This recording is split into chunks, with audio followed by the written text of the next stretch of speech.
break you in half, kid. Welcome back, Goosebumps fans, to the show where we don't even remotely mention Goosebumps at all. Except for that last part, forget that. Today we're gonna get back into one of my most recent interests in the child horror medium, and that is the Nightmare Room.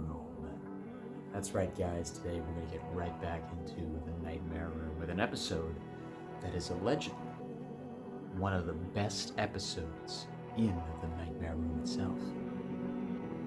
So good that people have been saying it is number one on the list out of the 13 episodes of this show that exist. You guys ready? Did you piss your pants yet? Because I think we're going to be in PP Pants City here real soon with this episode, A Tangled Web. The episode begins with an introduction to our main character, Josh Ryan, played by Justin Burfield, who you might know from a small little show that barely anyone ever heard about called, I believe, Malcolm in the Middle, where he played a character named Reese. Josh here is what you would call a pathological liar.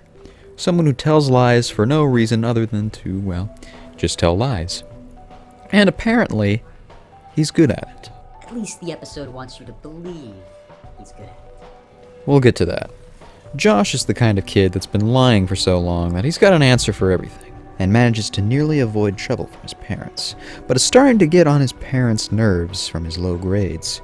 However, what Josh didn't expect was that in that day of school, his life would be changed forever.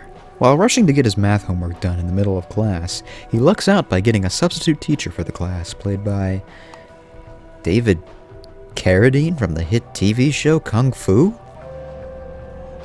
I love Kung Fu. I didn't know who he was as a kid, but going back to it now, it was a huge surprise for me. He's not the kind of actor I'd expect to see in a fucking R.L. Stine TV show. Josh decides to lie to the sub, Mr. Farber, about why he is unable to turn in his homework for today. And the excuse is, well... My house was broken into last night. No, it's true. The cops even know who did it. They're like some escaped prisoners, and they wear these, clown masks. So, they broke in, these men in clown masks, and made away with your math paper. No, it was sitting on my DVD player, and they took my homework by accident. This thing was brand new, too. I just got it for my birthday. Okay, I knew some dumb kids who made up stupid reasons for not turning in stuff, but this takes the cake. I'm a murdering bastard, and there are consequences to breaking the heart of a murdering bastard. Luckily, Mr. Farber seems to buy that lie and gives Josh a new paper to write. That must be true. While moving in between classes, Josh begins to tell another grand lie to his friends, generic girlfriend and generic black kid, about a mummy coming back to life that somehow all these dipshits instantly believe. And then we're introduced to generic bully 345, whose actual name escapes me. To get the bully to leave him alone, Josh comes up with another ingenious lie. He'll get his brother to take him out. His brother that doesn't exist. His brother that is so bad, not even military school could handle him. Yeah, good luck there, Josh. Don't think Francis is going to be up to the task on that one. While getting pushed around, he manages to drop his backpack on the floor, causing a weird glass-breaking sound to emit from it. That was a jar full of snakes from Mr. Freeman's science lab. Oh, way to go. Now they're crawling all over in there. As the backpack is opened, a massive amount of snakes pour out of it. I know Josh was technically lying about the snakes and all, but what was really in that backpack? It's at this point you can all probably realize that Josh's lies are coming true. Well, get ready to be annoyed, because it's going to take a long-ass time for Josh to be able to figure this shit out. That night, in case you needed more evidence that Josh is a bit slow, he's accosted by... that's right, clown-masked robbers that steal his DVD player and math homework. Try explaining that tomorrow, Josh. The next day, generic bully 345 accosts Josh once again, only to be taken down by possibly the best character in this episode, Negative. I don't feel like listening either. Touch my brother again, I will cause you irreversible harm. Are we clear on that, soldier? Yes. Yes, sir. Yes, sir. This is Frank. And holy shit does this guy's acting make me want to laugh my fucking ass off. You will pay with your allowance, with your lunch money, and with any and or all your possessions that I feel like taking. You will follow orders, little bro. It's so corny and forced that it's just amazing. I love it. Little bro. Somehow, still not being able to figure out that his lies are coming true, Josh runs to his friend, generic girlfriend, and tells her all about what just happened, thinking she had one of her brother's friends pretend to be the psycho brother, which unfortunately, she did not. We also get to see David Carradine one last time before he fucks off forever from this episode. Yeah, that's right, we never see him again, because he had better things to do. Thanks to the bully getting owned a few scenes ago, Josh is called to the office to be questioned by the principal, Miss Sumatra. Apparently, this school punishes students for the actions of one's siblings, and Josh finds himself in a heap of trouble from the school. I'd say this is unfair and unrealistic bullshit, but schools do stupid shit like this all the time, so it makes perfect sense.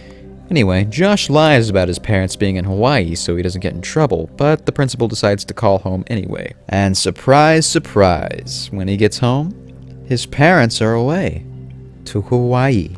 And finally, Josh realizes his lies are coming true.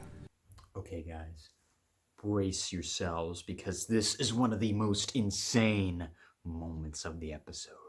And by insane, oh brother, do I mean insane. Frank bursts into the house and demands that Josh do a bunch of push-ups. Apparently frightened by the concept of doing push-ups, Josh tries running away and bursts into fucking ninjas that burst through twin set of French doors. I may have forgot to mention that earlier Josh lied about knowing paid ninja bodyguards. Can't believe I overlooked that, huh? The ninjas go after Frank, but Frank has the ultimate response. Whatever he's paying, I'll double it. Ooh, looks like you should have left the paid part of the ninja bodyguards lie, huh, Josh? Help! Help me! Help!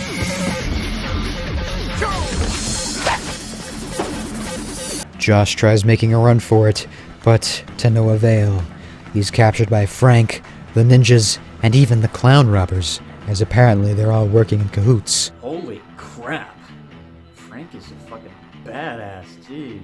Feels like a goddamn Mary Sue self-insert by Arlie Ermy.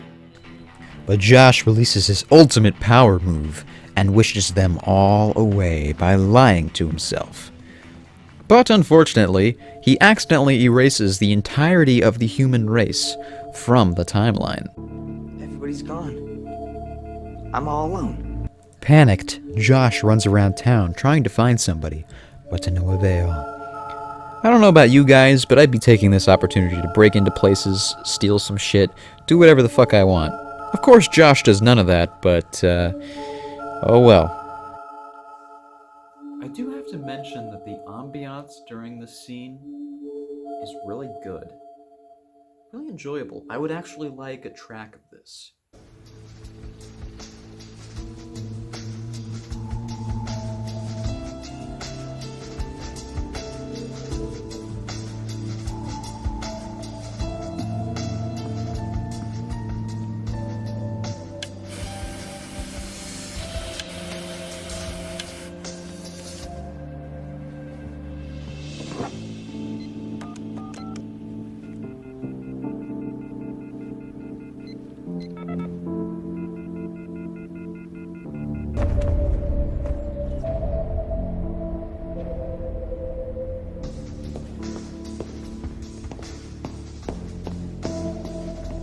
Mr. Farber? Mr. Farber! Why are you doing this to me? Giving me that Silent Hill vibe there, yeah.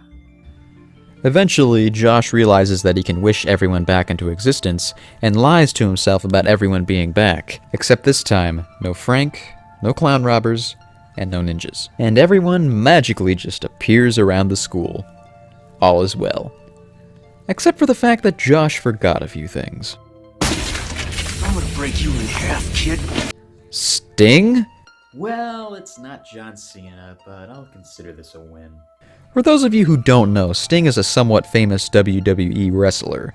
There's a small chance you may have heard of him. It's not like he was everywhere in the 1990s and 2000s.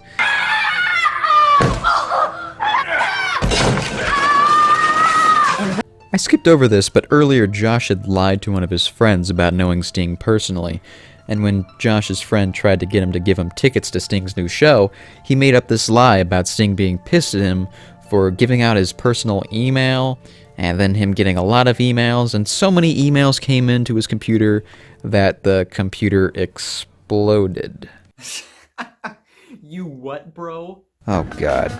You know what's even more amazing, and also kind of fucking stupid? A professional wrestler chasing a fucking high school student in a crowded school while in full makeup, and no one reacts to it at all. Even after the guy starts screaming that he's gonna kill the kid, no one does shit. Man, this school. Remember the mummy that Josh lied about earlier? Well, now Sting and the mummy have joined forces and are after Josh. And to make it even worse, Josh lied to the principal about the building being on fire, which of course leads to an actual fire. Josh finds himself trapped in the principal's office while trying to find Mr. Farber's number, trapped between a fire, Sting, and a mummy. Gosh, that's a sentence I thought I'd never be using. Huh. Life finds a way, I guess. And no words could better explain what happens next as Sting and the mummy burst into the room. And suddenly... we fast forward to several years later where Josh finds himself to be a substitute teacher, passing on the lying curse to other lying students. I won't bore you with the details of our miraculous escape.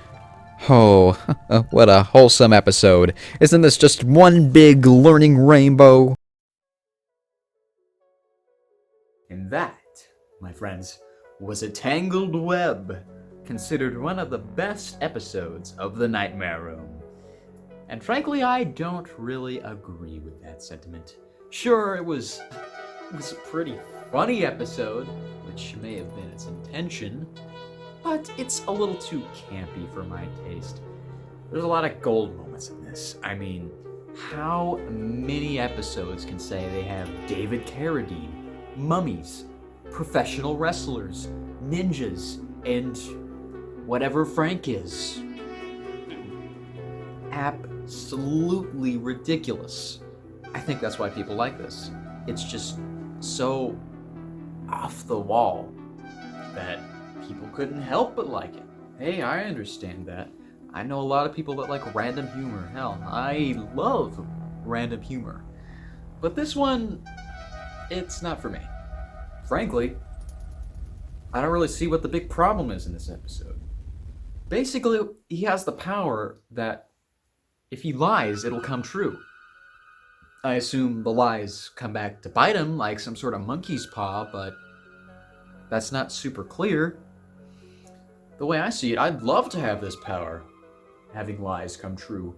I'd just say I was a fucking millionaire to everyone I knew, and I'd be a fucking millionaire. Make up some really good and genius lie that has no backlash. Perfect. Done. Boom. Why aren't you utilizing this power to its full extent? It's not a curse, it's a blessing. Come on. All I know is I would take so much advantage of this power. And I was like 5 when I saw this, and I even figured that out then. Based on all the episodes I reviewed, I think I like Camp Nowhere better. Just because even though there's like that really bullshit part at the beginning of Camp Nowhere, I enjoyed that a little bit more than this one. I'm afraid I'm going to have to give this episode a 6 out of 10. Why a 6? Well, it's better than average. It's definitely better than average. So I can't give it a 5 or a 4 or anything like that. But I can't give it any higher than a 6 because although it's better than average, it's not great. That's all I can say. Just a little too campy, just a little too off the wall to be good for horror. That has been a Tangled Web and my review. I hope you guys enjoyed, and will stick around for when I cover more Nightmare Room content. Because if you don't, well, we don't want to find out what would happen if you didn't, do we?